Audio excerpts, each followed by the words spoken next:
All right, hey everybody, I'm Mike Lowe, and we are back with NCAA 14. We are starting a new Dynasty series here with the Nebraska Cornhuskers, and I want to tell you all about it and kind of what the idea behind this series will be. A little bit different than just kind of showing gameplay. First off, I appreciate all those who voted on my Twitter poll. It looks like we really prefer kind of the edited videos, which is what we're going to be doing here. So you will see some gameplay, you'll see some highlights, and we'll probably just kind of rip through the seasons a little bit quicker here and just kind of show you maybe like quarterly updates or big game updates, and certainly recruiting in the off season, which I like the idea. People talking about doing the off season live. But first, so why NCAA 14 again? Well, we've talked about Revamped before. You've seen this on my channel before. But the Revamped team has continued to just do some amazing things, and I want to do whatever I can to help promote that, showcase some of that here, which we'll be doing. I'll actually be going over some of the specifics here shortly of what I'm using, and then even on my YouTube channel I'm starting to create some simple tutorials that maybe aren't already available on the Revamped community to help you, because I have a lot of people saying I would love to do this, but it's a little over my head, I'm not really sure what I'm doing. So look for those videos as well that will be kind of complimentary videos to this Nebraska Cornhuskers series. So again, why NCAA 14? Well, if I'm being honest, I don't have a lot of faith in EA Sports with the new college football game. First off, it was delayed. I'm not angry about that. I think that's a wise choice. I'm glad that they're not pushing a game that clearly isn't going to be ready on the consumer. But I still don't have a ton of faith that suddenly a year later, everything's going to be okay. The Revamped team, to me, has rebuilt this game. They've revamped the game, right? In a way that is, I just think it's going to still be better than the new NCAA game. Will it have as good a graphics? No. Will it be as pretty? No. But the gameplay, the features, recruiting, all of that, I am just a little bit skeptical on whether the new EA game can actually I guess outdo what we've seen here with the work of this community and just a legendary sports game here, which is NCAA 14. So we're going to get into all that. I want to talk to you guys about some of the tools that I'm using. So let's jump into that really quickly here, and we'll talk about some of the items and whatnot that I'm using here with Revamped. So first, again, this won't be a tutorial on all of these tools. I'm just going to talk about some of the different tools themselves that I'm using, and then just kind of how I organize that a little bit. So I have a set of folders on my PC, and I've broken those folders down into preseason, regular season weeks, kind of like your normal weeks, week 10 and later, which is when you'd start using the tool to help with the actual team rankings and that sort of thing, playoffs, because of course you have to set up your 14 playoff, and then the off season, right? So I have 5 folders where I have the different tools that I'm using. And yes, some of these require, if you really want to be thorough, that you have to load your save onto the PC each week, but it doesn't take very long. And like anything else, once you've done it a few times, it gets pretty easy. So the very first tool that I'm using in the preseason is the Fang Recruit Overhaul. And this is a very popular tool here. And what it basically does, well, it overhauls recruiting, right? So it's going to do anything from changing a prospect's name, their skin tone, certainly the ratings. You can see here the highest overall we have. Now this player is not scouted, but a 90 overall, right? So you're going to have impact freshmen. You're going to have things like hyphenated names that you'll eventually see here. You're going to see names that have a suffix like junior or like the second or third or whatever. And so it goes through and it matches all this up. It also matches up names that would make a little bit more sense. So like you're not going to have like Mohammed Perez or something like that, where you have like kind of like a traditional Arabic name with a like a Latino name or something like that, right? So it does a really good job of like matching up names. So much so, and this is something that I've been just wanting in a game forever, is Hawaiian names, right? So as I look through here, players from Hawaii will have Hawaiian names. I mean, how freaking cool is this? Now, not everyone, because not everyone in Hawaii has a traditional Hawaiian name. So you have Nick Jones still, but you have these traditional names, which are just awesome, right? I mean, my wife's family, they watch a lot of Utah football, and like you'll see these teams on the West Coast where they'll have these Hawaiian players, and they just, you know, they got, or even like Samoan players and that sort of thing, and they just, you know, not only have the sweet hair and whatnot, but they have just some crazy name like this where it's just like, wow, this is so cool. So I love this. I love kind of the homage to the tradition that you're seeing here with that. So this tool just does a lot of that really cool thing.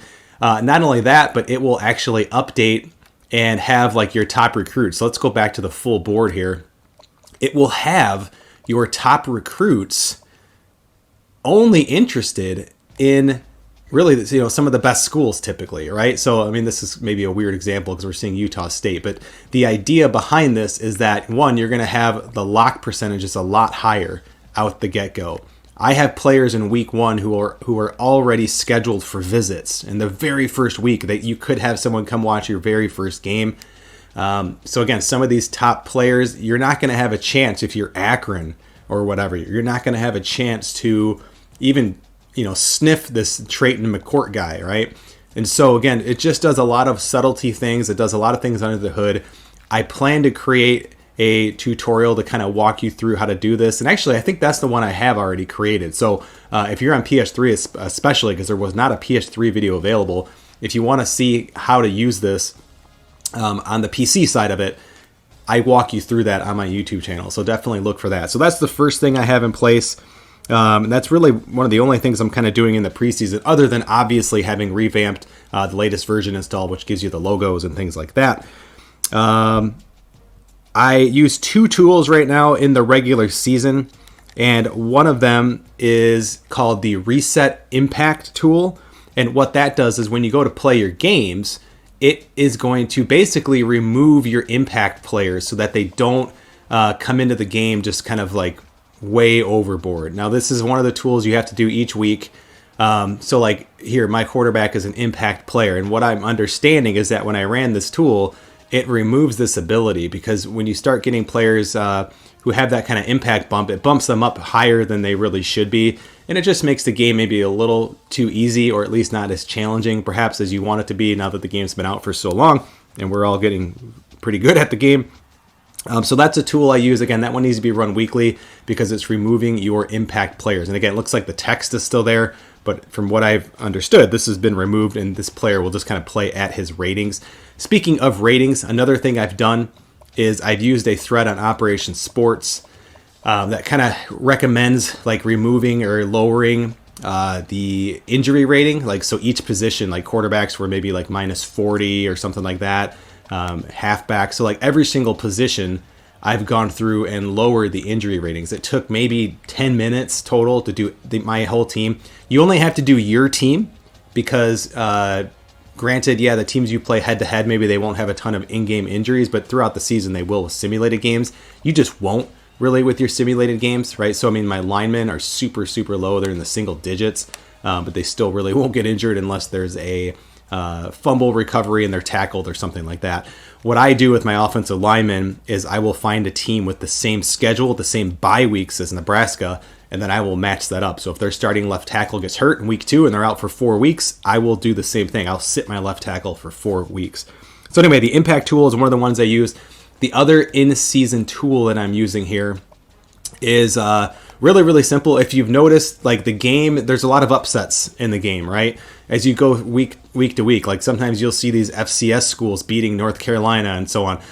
You're going to see, just some games that just don't make a ton of sense, right?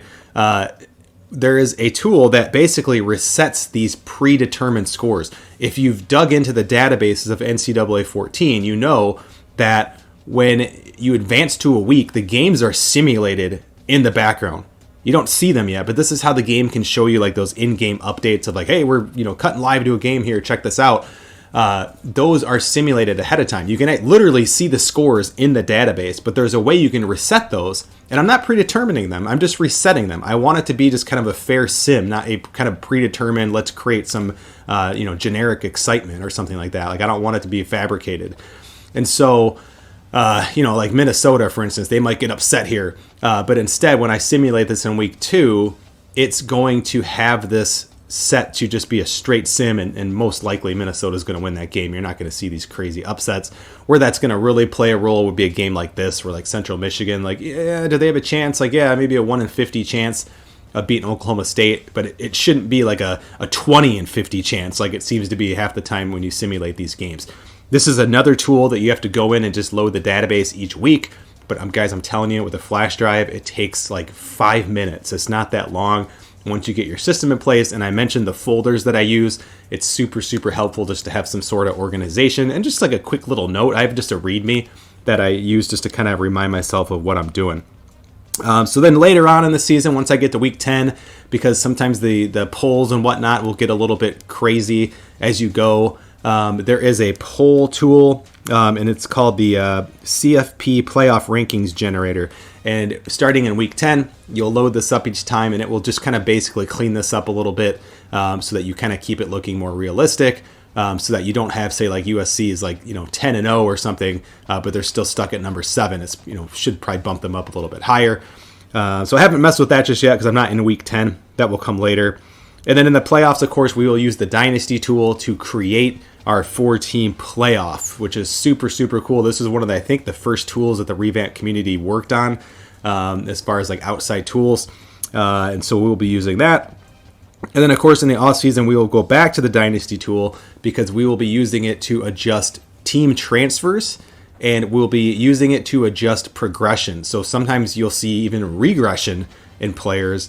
And again, of course, transfers are going to be a lot more realistic. I believe you're going to see a lot more of them because you'd be surprised how many players actually enter the player transfer portal. And so there are a lot of players who are moving around.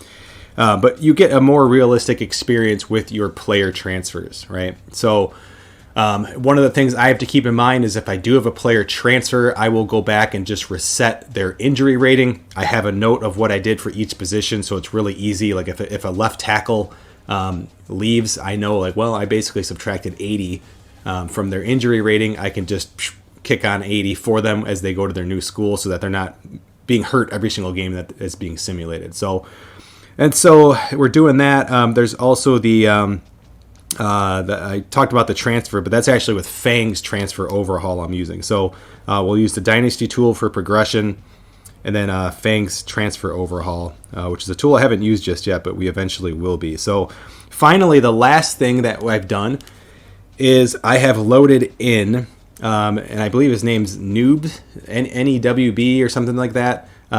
He has created a bunch of custom playbooks, and I've loaded in at least the teams I'm playing because they don't impact simulated games, but I've loaded in these custom playbooks. So you're going to see, teams like Air Force running the proper offense now in the modern time, right? In 2022, you're going to see teams like Ohio State, Michigan. They're going to be running their modern offense. So the playbooks have been completely altered. I have Nebraska's loaded. I have all of my opponents loaded except for Georgia Southern because that one's just not available.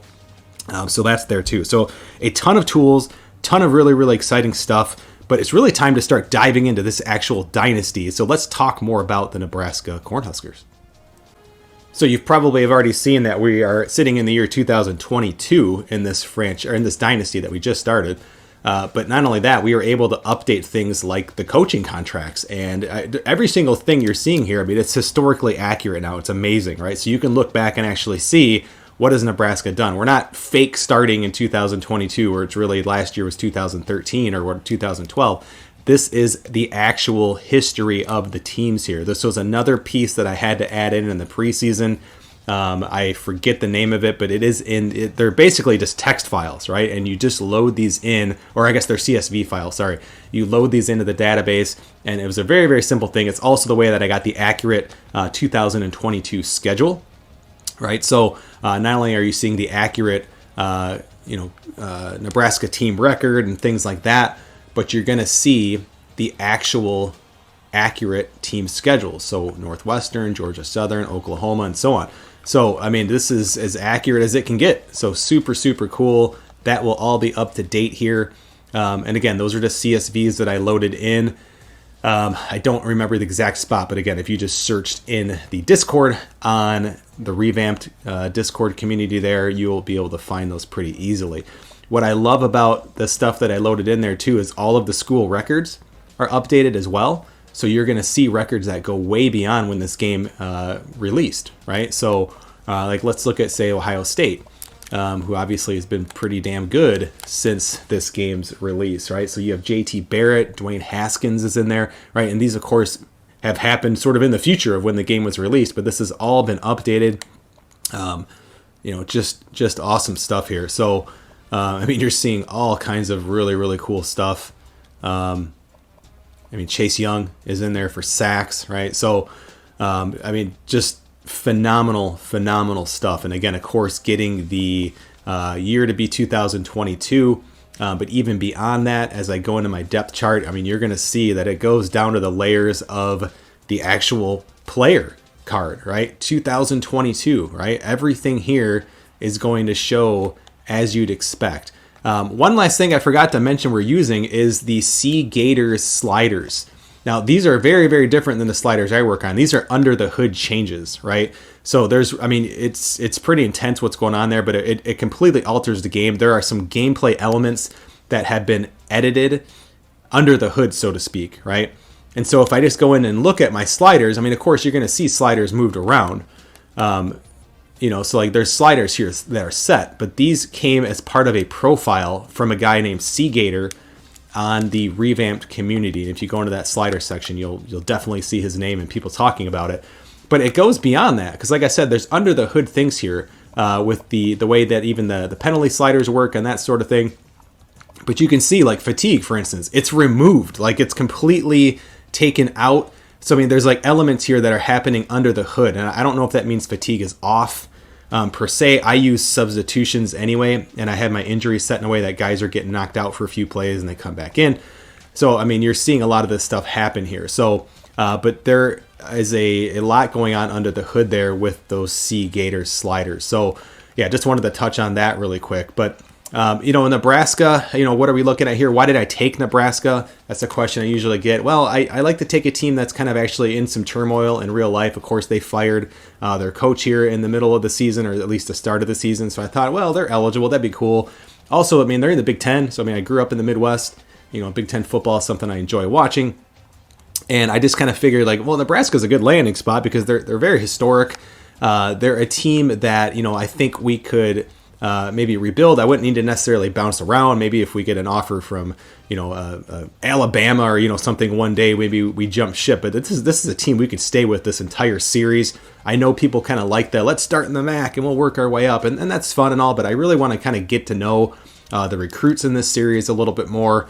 And so you can see program tradition A+, but gosh, look at how they've been recently. They've been brutal for a really, really long time. I mean, bad. Like, they haven't been to a bowl game since 2015, which is weird. I don't know why they didn't go to one in 2016 with 9 wins, but just really, really bad. Maybe that just means they lost their bowl game, maybe that's the guess there. But anyway, not good. Certainly not good. At the very least, they haven't won a bowl game since 2015, and it looks like some POS bowl. I don't even know what the hell that is. LA bowl or something like that. Yeah, not great. So that's the reason why I figured they would be a fun team to take there. If we look at recruiting, where are we at here? I have my board already set up, but I can just kind of show you. We got some pretty decent players. A lot of 4 stars. I think there's just 1 5-star. That's probably a long shot. If I just kind of go position by position, I am allowing myself a little bit of scouting. And this is actually from Fang, the guy who created this recruit overhaul. One of his rules is like, just don't go beyond 25%. So I'm kind of sticking with his own house rule. By the way, I still have my old house rules up on simsportsgaming.com. If you just searched in Google for NCAA 14 house rules, you will see those. They're a little bit old though, honestly. I want to come up with some new ones that are using a lot of the revamp tools. So I will be creating a video on that as well. By the time you're watching this, that video might already be available. So check out the channel for some updated NCAA football house rules. But anyway, one of them from Fang here that I like is don't go beyond 25. But as I scouted here, Patrick Hunt, who's just a 4-star quarterback, he shot up +8 to an 83. And we are in the running for him a little bit, even though he's pretty set on Michigan, but Michigan isn't offering him a scholarship. By the way, one of my house rules, I don't offer a player a scholarship unless another school has offered them a scholarship. And I just realized I haven't offered him one, so I need to do that. So anyway, nonetheless, he is a player we're going for. It seems like a long shot. I normally wouldn't even bother with someone who's negative 2,000, 230 points behind. But I'm really looking at just Ohio State. I'm about 700 or so behind them for him, which is still pretty far, but there's a shot, right? And so if we can, I don't know, it's worth a shot. Patrick Hunt to me made a lot of sense, and I think it was something that I would like to take care of. So I need to make sure I get him a scholarship offer, which I will do here when I adjust some other stuff. But halfback, again, it's kind of the same thing. We have 4-star Rowdy Pohl, who is interested, has us as number 1. He's a 4-star. So again, pretty darn good there. Hilliard's just kind of a backup. He likes us, or Hilliard, I should say. We'll see, though. I really don't need 2 halfbacks. And again, just looking at the 25% scouting, Rowdy here looks probably a little bit better fit. No fullbacks. Couple of wide receivers, 6'2", 197 out of Statesboro, Georgia.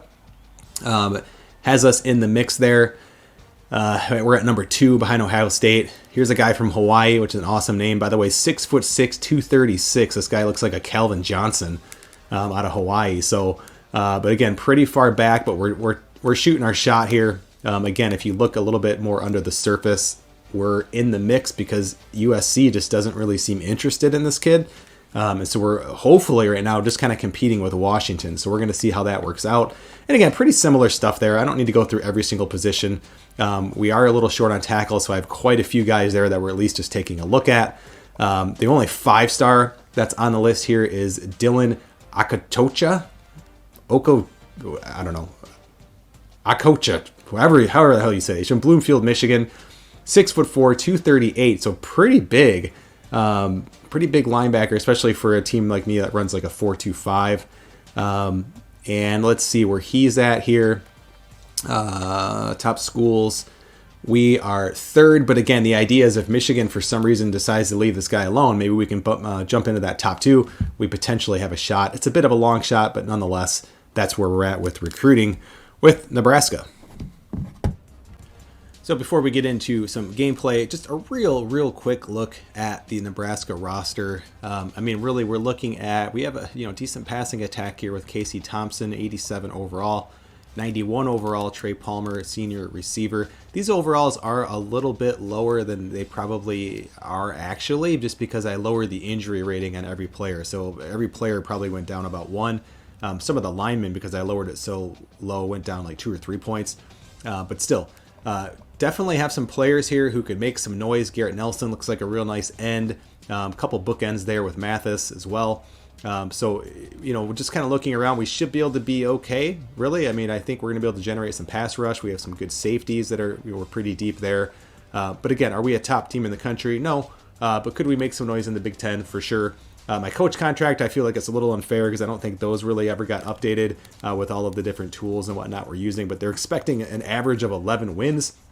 That could be a little bit tough, but again, longer schedules, certainly if we can make some noise and somehow sneak into a playoff, which is unlikely, but that would certainly help us, get those extra games to get some games played. But 11 could be a lot. We'll have to see how strict they're going to be on that sort of thing. I'm a little bit concerned, but nonetheless, it's time to jump in. We will be playing the very, very first game here. We'll be going up against a Northwestern team who, Lee Corso has us pick to win.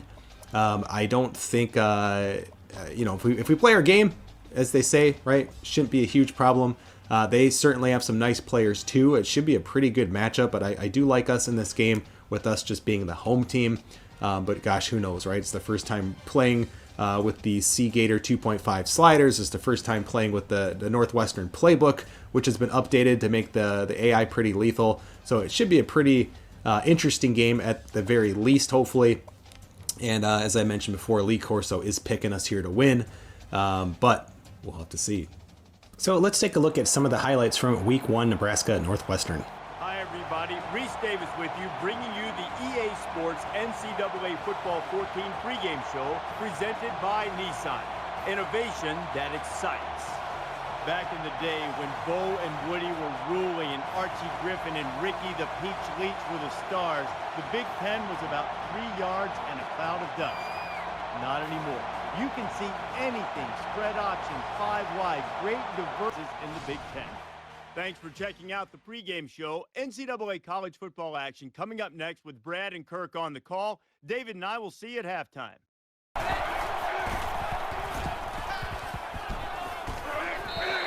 Get the sack. The offensive line has to at least slow the guy down a little bit. He was in there in no time.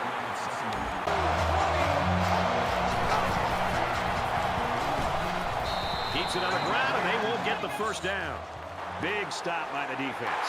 That's a big-time stop here by the defense. Down, and they're going to need about 3 yards to pick up the first down.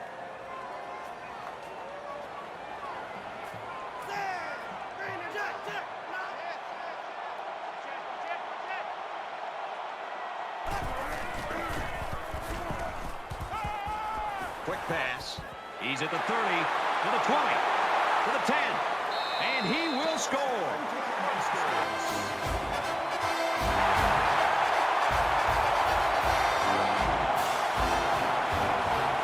Nebraska's defense got the stop they wanted on that first drive. Now let's see if they can do it.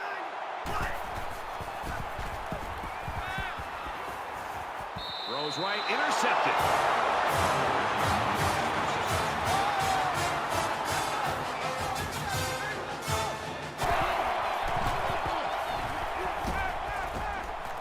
Throws it in a hurry.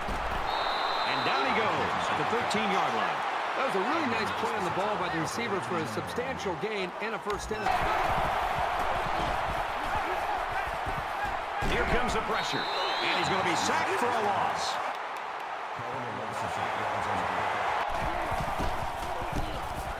He gets it up, and it's good.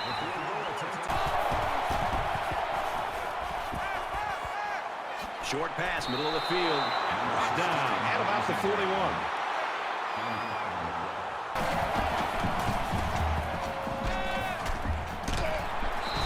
And he is drilled at the 14-yard line. Well, they're living on the edge here a little bit, but, you know, they're converting when they have to. The kick is up, and he's got it. And you got to think. Slings it. They can't connect. Incomplete. Nebraska's up by 1.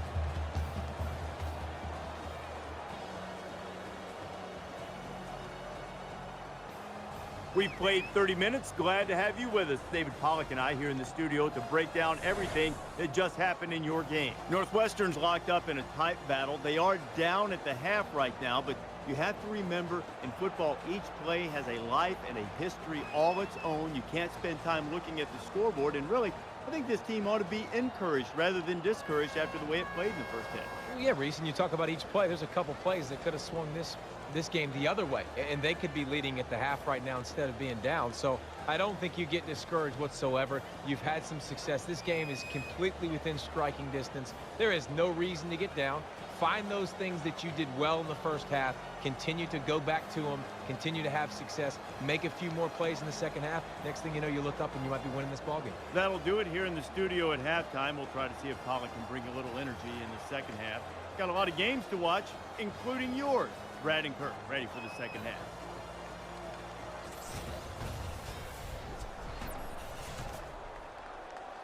Every single time this offense has the ball, they're moving the football, but they're settling for field goals. And every time they settle for field goals, I've been watching the defense that they've been facing.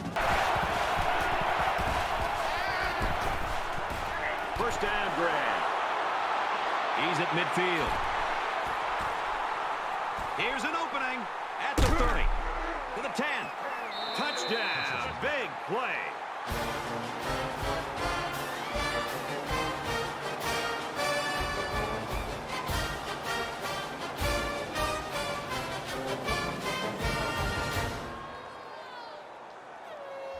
And for Washington, that's another catch, and that puts him at 100 yards for the game. Even when he isn't open, the quarterback will still throw him the ball and just let him make a play. It really shows the trust that the quarterback has with his receiver.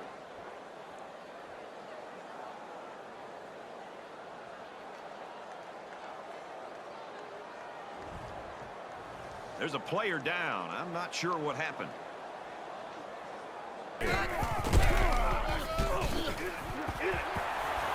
He's in for the conversion.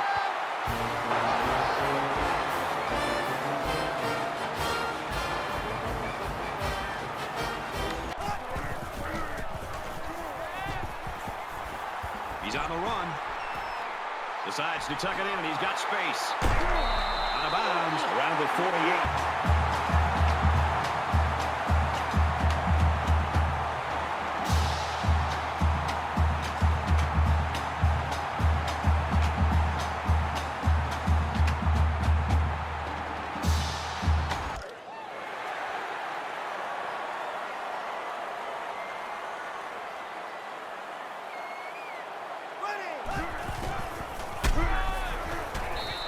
for it on the ground, and he's not going to get there. Unable to pick up the first down in the paint. Unfortunately, I don't think he's going to play any more football today. Here's a run. He's into the open field. And they bring him down at the 37-yard line. He's been picking on his replacement. He's taken down around the 13-yard line. Touchdown, Wildcats. That's 3 down and 1 to go. Northwestern's lead is 2 touchdowns.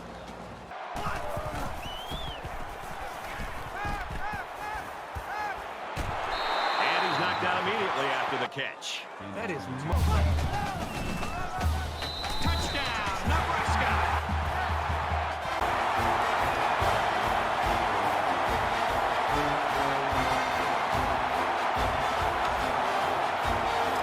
Looks like they're ready for the kick. And he got all of this one. Great kick. This one's going to be down in the end zone for a touchback. Northwestern's dreams are a reality in this football game. They've scored 21 points in a row.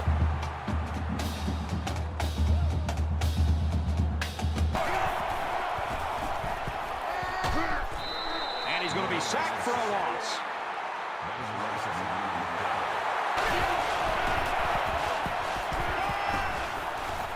Dumps it complete over the middle. Tackled at midfield. Nebraska is going to use their first time out of the half here.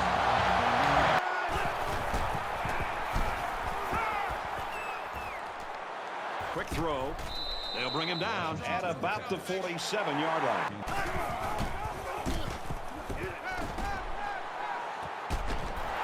And he's immediately tackled.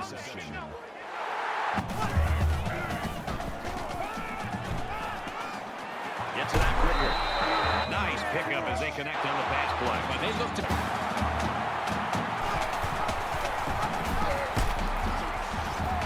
What a play. That is first and goal.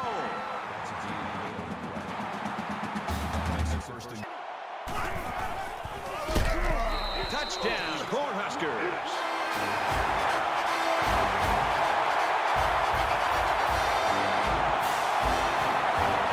Time left on the clock, and we've got a great one going. We are all tied. Caught out in the open. He's all the way home. Touchdown.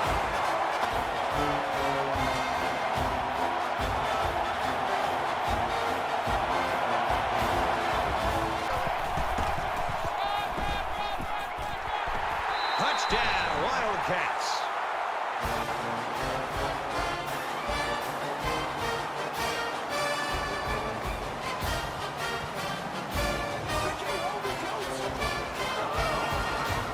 So they come up with the equalizer. This offense did just what they had to do. 98 Weasel! Passes to the left, and it's going the other way.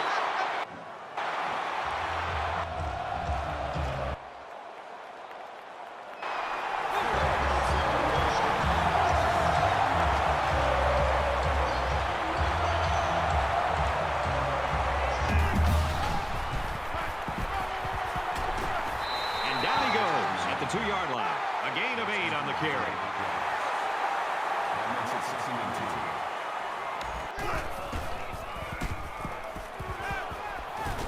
Quick strike to the receiver. Touchdown.